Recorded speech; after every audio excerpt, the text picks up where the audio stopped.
humana e intelectual de Melquiades Conzaña, vamos a pasar al otro gran ámbito, tal vez el central de la vida personal y humana de Melquiades Álvarez. Manuel Álvarez Bulla, país que nos lleva ya bastantes años, no solo recuperando la memoria, los papeles y los materiales fundamentales para poder más adelante dotar aquello que la historia dignó de la memoria de Melquiades Álvarez, pero sobre todo tiene un libro estupendo sobre el tema y ahora nos va a hablar precisamente de esa condición de abogado y del mundo del derecho en la figura de Melquiades Álvarez.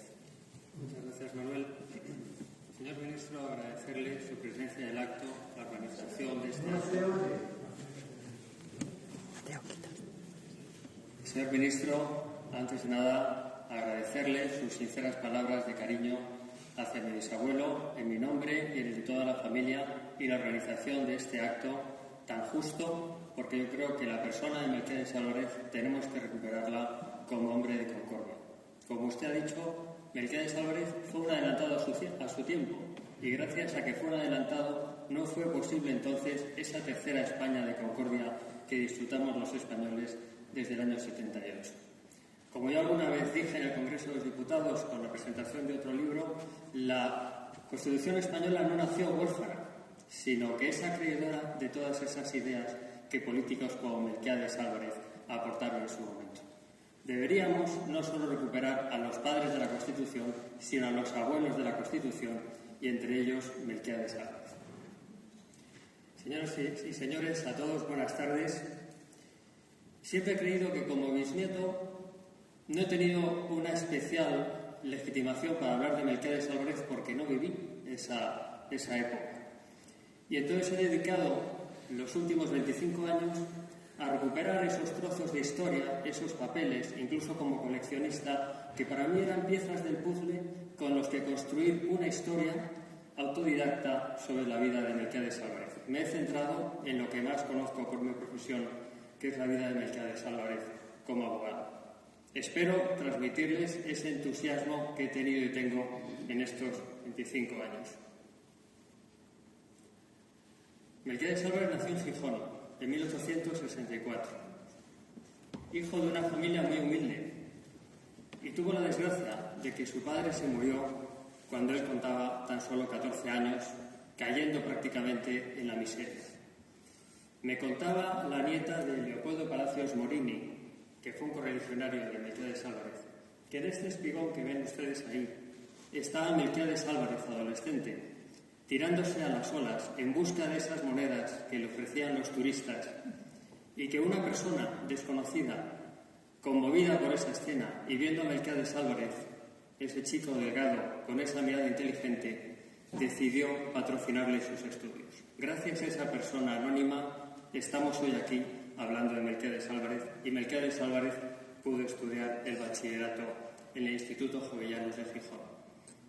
Esta anécdota, como veremos más tarde, no se lo olvidaría nunca. Y de hecho, la miseria que vivió Melquiades Álvarez ha sido clave para entender su vida pública y por qué eligió también la faceta de abogado como profesión. Tras terminar los estudios de bachillerato, Melquiades Álvarez vino a Oviedo a estudiar la carrera de Derecho. Este libro, que aún se conserva en su biblioteca, es testigo de esa época. Entonces vivía la familia de una pensión que tenía su madre, y Melquiades Álvarez, por tanto, iba por la mañana a la universidad, por la tarde tenía que ayudar en la pensión a su madre, y es por la noche cuando se dedicaba al estudio. Podemos ver que es emocionante ese chisporroteo del quinqué, esos puntos negros, señal de cómo Melquiades Álvarez estudiaba por la noche, y toda esa vida cuando Melquiades era un estudiante rozando la miseria. A los 23 años, Melquiades Álvarez se colegió como abogado en Oviedo. Él declara que precisamente se colegió para ayudar a su madre con los gastos familiares. También contaba con la paga de profesor asociado en la Universidad de Oviedo. Es curiosa esa instancia, porque no sé si lo leerán, pero Melquiades Álvarez declara ser natural de Oviedo, lo que no les gustará mucho a los gijoneses. Quizá porque el premio extraordinario de carrera le produjo que no tuviera que pagar tasas en el colegio de abogados. Al principio llevaba asuntos de gente humilde, sobre todo causas criminales, y era una época difícil porque muchas de esas personas pagaban en especie. Tras 7 años de ejercicio en Oviedo, ganó el decanato y fue decano del Colegio de Abogados. Paralelamente a esa vida como abogado, siguió su carrera universitaria y se tuvo que desplazar a Madrid, a la Universidad Central, porque era la única que en ese momento daba el grado de doctor. Esta tesis la descubrí gracias a la ayuda de Miguel Ángel Villanueva, un sagaz investigador, porque Justo García Sánchez, que hoy no nos acompaña, intentó descubrirla sin éxito, y era porque se había catalogado por el segundo apellido en vez de por el primero. Esta tesis, además, nos trajo una sorpresa colateral, y es que Gumersindo Azcárate fue, como ven ahí, el presidente de tribunal de la tesis doctoral y además le puso el visto bueno a la tesis, con lo cual documentamos ese primer contacto entre Azcárate y Melquiades Álvarez.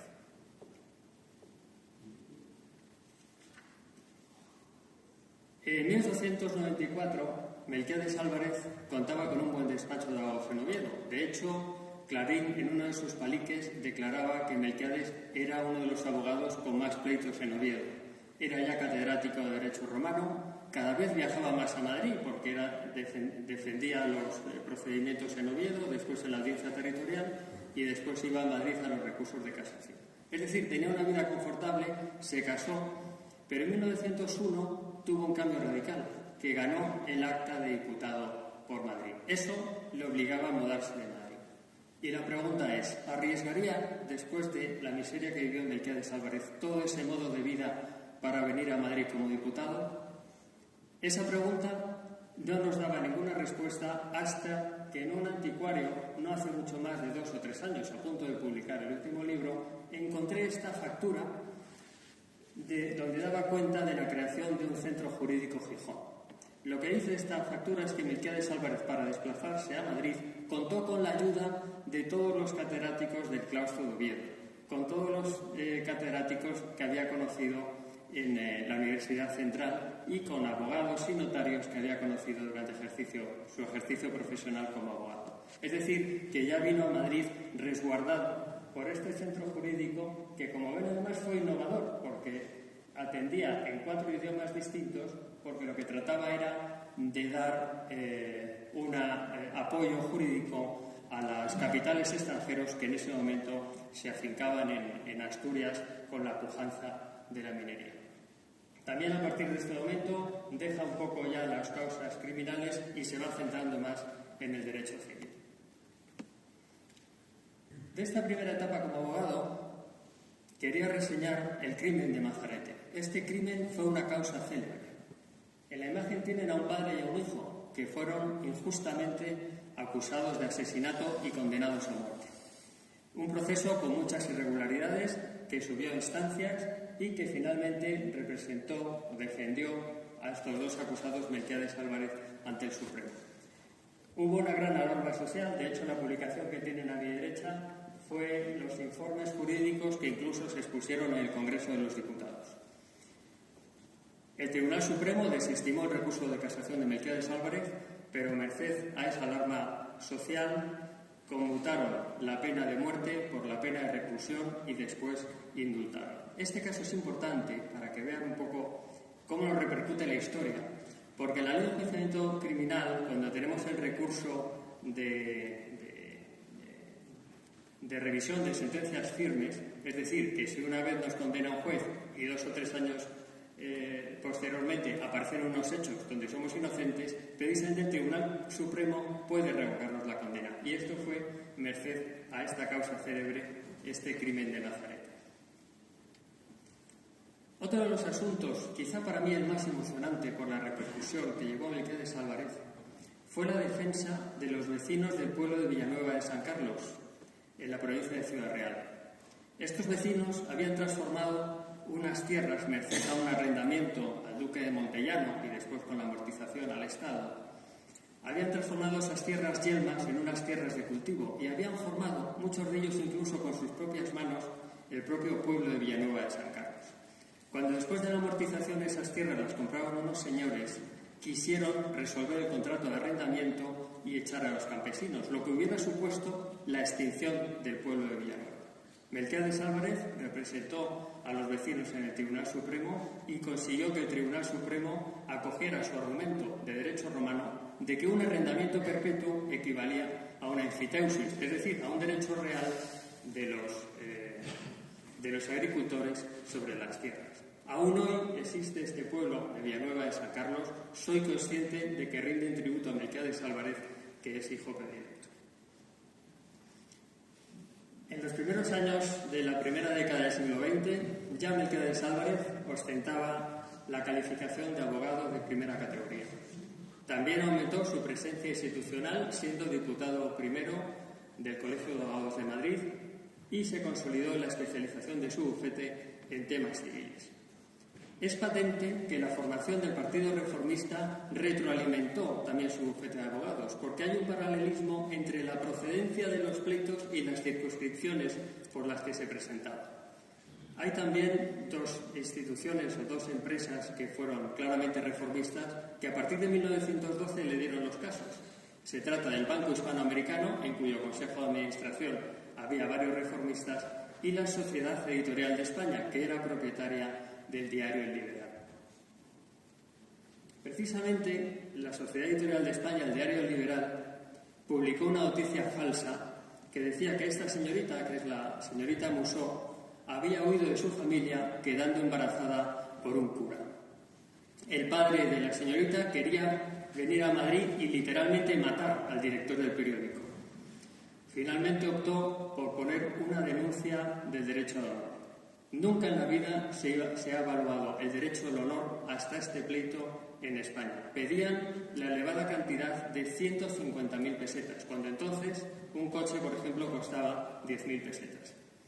Melquiades Álvarez defendió al diario, pero perdió, aunque después la indemnización no se le llegó a pagar a esta señorita porque tardaron muchos años la ejecución y al final el diario entró en quiebra. Pero este fue el primer caso en España donde se evaluó el derecho al honor económicamente. Esta es una pitillera que perteneció a la familia, fue incautada en la guerra y después se nos devolvió precisamente por la inscripción, porque está dedicada a Melquiades Álvarez. Esta pitillera, dedicada por un admirador francés a Melquiades Álvarez, demuestra los frecuentes viajes de Melquiades Álvarez y el contacto que tenía con Francia. Una de las misiones más importantes que asumió Melquiades Álvarez como abogado fue sacar al Banco Hispanoamericano de las listas negras que tras la Primera Guerra Mundial habían metido al banco por haber comerciado con los alemanes. El sacarle de las listas negras, el estar en las listas negras suponía la paralización de sus cobros internacionales y, por tanto, la quiebra del banco. Melquiades Álvarez acudió a Francia, se entrevistó con el presidente de la República Francesa, Raymond Poincaré, y consiguió sacar de las listas negras al Banco Hispanoamericano, que después seguiría su larga vida. Cada vez Melquiades Álvarez tenía un bufete más grande, hasta que pudo comprarse esta casa, que ya no existe, en la calle Velázquez 47 de Madrid, lo que se llamaba una casa-hotel. Una casa-hotel de 3 plantas donde vivía y un edificio adosado donde tenía el garaje y el bufete de abogados. Hay una anécdota de que Melquiades Álvarez todas las noches arrojaba por el hueco de la escalera la calderilla que tenía en los bolsillos, y él decía que eso era porque le daba suerte en los discursos. Yo creo que era esa miseria que tenía en la psique y era un poco demostrarse a sí mismo que ahora era él el que tiraba esas monedas. Aquí está Melquiades con sus 5 hijos. Melquiades tuvo, como hemos oído, posibilidad de ser ministro durante varios gobiernos de la Restauración. Sin embargo, cedió a otros correligionarios ese puesto. Algunos biógrafos lo han criticado y lo han tachado de miedo a gobernar. A mí me parece que esa es una visión parcial, porque desconoce estas causas personales que tenía Melquiades Álvarez de esa miseria que venía. De hecho, nos decía Melquiades Álvarez, el poder es incompatible con la dedicación de la abogacía. Si algún día llegase a gobernar, mi primera decisión sería cerrar el bufete irrevocablemente. con lo cual llegaría al resultado, que a muchos les parecería demagógico, de que la pobreza se instalara en mi hogar. En 1923, que es el centenario que hoy celebramos, Melquiades Álvarez fue designado presidente del Congreso. Fue designado por 252 votos a favor y una papeleta en blanco. Estoy seguro que la suya propia. Aquí lo tienen, acudiendo a audiencia con Alfonso XIII al Palacio Real. Esta alegría le duraría poco, pues el 12 de noviembre de 1923, Primo de Rivera disolvería las Cortes. Es curioso que la única hoja del calendario que he encontrado entre todos los libros que tenía Melquiades Álvarez fue esta hoja del calendario, es decir, que la guardó. La guardó como testigo del truncamiento de su vida pública. En el reverso de la hoja tienen una inscripción donde de un anuncio para declarar como abogado. La faceta de la abogacía, como ven, inundando todos los huecos que dejaba la política. Durante la dictadura, Melquiades Álvarez estuvo apartado de la política, se centró en su bufete de abogados. El bufete de abogados ganó el doble de asuntos que en años anteriores y también se dedicó a defender a los represaliados del régimen, entre ellos Fernando de los Ríos. En los años 20, durante la dictadura, fue la época de los grandes casos. Esto que tienen aquí es la mina de La Horconera, en la ría del Nervión. La Horconera Iron era una empresa inglesa que se dedicaba a suministrar material de hierro a la alemana Krupp. Durante todos los años cumplió ese contrato, lo que pasa es que ese suministro se interrumpió cuando llegó la Primera Guerra Mundial. Cuando finalizó la guerra, la Krupp le reclamaba todas las toneladas de carbón que no le entregó. Los periódicos hablaban del pleito de los 140 millones de pesetas, ya que se ventilaban más de 200.000 toneladas de carbón. Melquiades Álvarez consiguió un triunfo en el Tribunal Supremo a favor de la Horconera. Otro de los pleitos más curiosos y que aún se estudian en Derecho Internacional Privado fue el pleito que tuvo Miguel Fleta contra la Metropolitan Opera Company. Miguel Fleta se comprometió a cantar en 3 temporadas con la Metropolitan. La primera cantó, pero la segunda, cuando el jefe de la Metropolitan le dijo que cuando iba a coger el vapor para venir a Nueva York, dijo que por causas de fuerza mayor no podía acudir, porque le habían retirado el pasaporte. Lo que hizo el caprichoso tenor fue denunciarse a sí mismo por no haber hecho el servicio militar, sabiendo que la consecuencia era la retirada del pasaporte. Melquiades Álvarez consiguió, pese a ello, una disminución de la cuantiosa indemnización que le pidió la Metropolitan, y este asunto aún se estudia en los manuales de Derecho Internacional Privado. Y esto que ven ahí es una aguja en un pajar que encontré en un librero norteamericano, que es el libreto de uno de los conciertos que durante esa primera época cantó Miguel Fleta en la Metropolitan. Un pasante suyo y reformista, Gumersindo Rico, puso en contacto a Melquiades Álvarez con los directivos de la ITT norteamericana, que fueron los que aportaban el capital para la Compañía Telefónica Nacional de España. Cuando vio Melquiades Álvarez el contrato publicado en la Gaceta, dijo: «Lo han aprobado sin variarme una sola línea». No hay constancia de que a Melquiades Álvarez se cobrara ningunos honorarios por esa redacción del contrato de la Telefónica, pero es verdad que justo en esos años don Melquiades Álvarez cambió de automóvil. Hasta hace poco, la única constancia que teníamos del automóvil era la portada de la revista Ahora, donde precisamente aparece en segundo plano Leopoldo Palacios Morini, que es el que contó la anécdota del espigón, pero apareció una foto en la familia enseñando el coche entero. Después de muchas investigaciones, aunque la familia crea que era un Rolls Royce, pude comprobar que se trataba de un Graham Page, es decir, de un coche norteamericano. Y como por esa época era cuando se había firmado el contrato de Telefónica, muy probablemente este era el coche que le regalaron por la redacción del contrato de Telefónica. Abajo tienen ustedes un Rolls Royce para que vieran un poco el paralelismo y por qué se produjo esa confusión. Este coche compartiría tráfico final con Melquiades Álvarez, ya que fue incautado en los primeros meses de la guerra. Y aquí tienen la foto más icónica de Melquiades Álvarez en su despacho, con la biblioteca al fondo. Melquiades Álvarez no solo como hemos visto, asumió defensas de adinerados, sino también asumió las defensas de gentes humildes. En la casa había una despensa donde muchas veces todas esas personas pagaban con alimentos y muchas veces había que tirarlos porque se pudrían. También él fue presidente del Centro Asturiano y entonces ayudaba a esos asturianos en Madrid con esa ayuda letrada que requerían. Con la llegada de la Segunda República, la Constitución de 1931 fue un cambio de pensamiento y de legislación, entre ellas la instauración de la ley del divorcio. Melquiades Álvarez supo adaptarse a estos cambios y, de hecho, en esos años la mitad de sus asuntos eran de asuntos de familia de la ley del divorcio.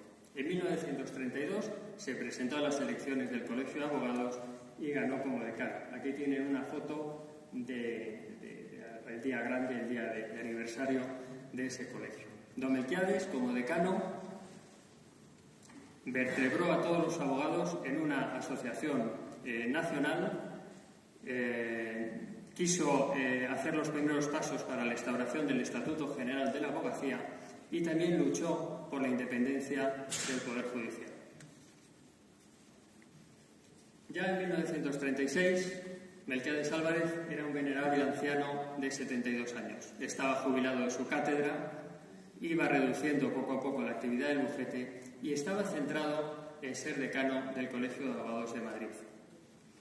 Es curioso esta póliza de seguro que encontré entre sus libros, que es una póliza que suscribió en abril del 36, posiblemente por la delicada situación política que ya atravesaba España. A esta póliza, que cifra en 300.000 pesetas y que después cobró la familia, precisamente yo creo que la firmó para asegurar el futuro a su familia y que ninguno de sus hijos viviera en la miseria que él tuvo que vivir de joven. Según iban avanzando los meses de 1936, el ambiente se enrareció por semanas. A principios de junio del 36, el tribuno asumiría la defensa de José Antonio Primo de Rivera. Una vez que la atendió en la cárcel, dio cuenta a la Junta de Gobierno y fue la propia Junta de Gobierno que fuera él como decano el que asumiera la defensa de Primo de Rivera. Melquiades Álvarez declararía: «Tengo ideas contrarias a mi representado, pero esto no es obstáculo para que pudiera defenderle». Qué lección de tolerancia en ese momento, no solo porque Melquiades era el decano, sino que recordemos que era el presidente del Partido Republicano Liberal Demócrata. La vista estaba señalada el 24 de julio. Preguntó al presidente del Tribunal Supremo en la Sala Segunda y le dijo: «No hay razones para que usted venga, está todo suspendido». Si no llega a ser por esta vista el 24 de julio, Melquiades Álvarez se hubiera ido a Gijón a principios de julio, como hacía todos los años. A los pocos días le detuvieron en su casa. Aquí tienen la orden de detención, que iba dirigida a los dos domicilios, la Casa Hotel en Velázquez 47 y Lista 21, donde vivía una de sus hijas. No es cierto, quería aclarar, como señala el biógrafo García Venero, que llevaran a Melquiades Álvarez a la cárcel porque era el único lugar seguro. La biografía de García Venero fue encargada por Ramón Argüelles, que era el yerno de Melquiades Álvarez.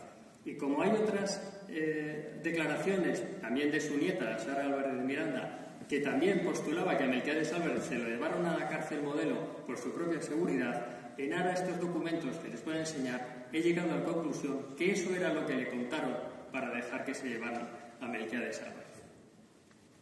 Su detención incluso tuvo tintes internacionales. Aquí tienen una agencia de noticias, este documento lo encontré en Norteamérica, era una postal con esa fotografía y donde daba cuenta al día siguiente de la detención, el 5 de agosto, del encarcelamiento en una redada de Melquiades Álvarez.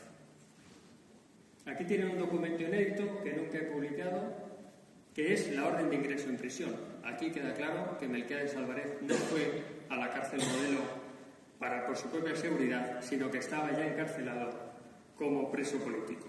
Yo aporto los hechos y después dejo a los historiadores que valoren todos estos documentos. Y finalizo ya. Por azares del destino, Melquiades Álvarez pronunciaría su último acto público en la Real Academia de Jurisprudencia y Legislación el 18 de mayo de 1936. Sus últimas palabras parece que nos las está recordando también a todos nosotros.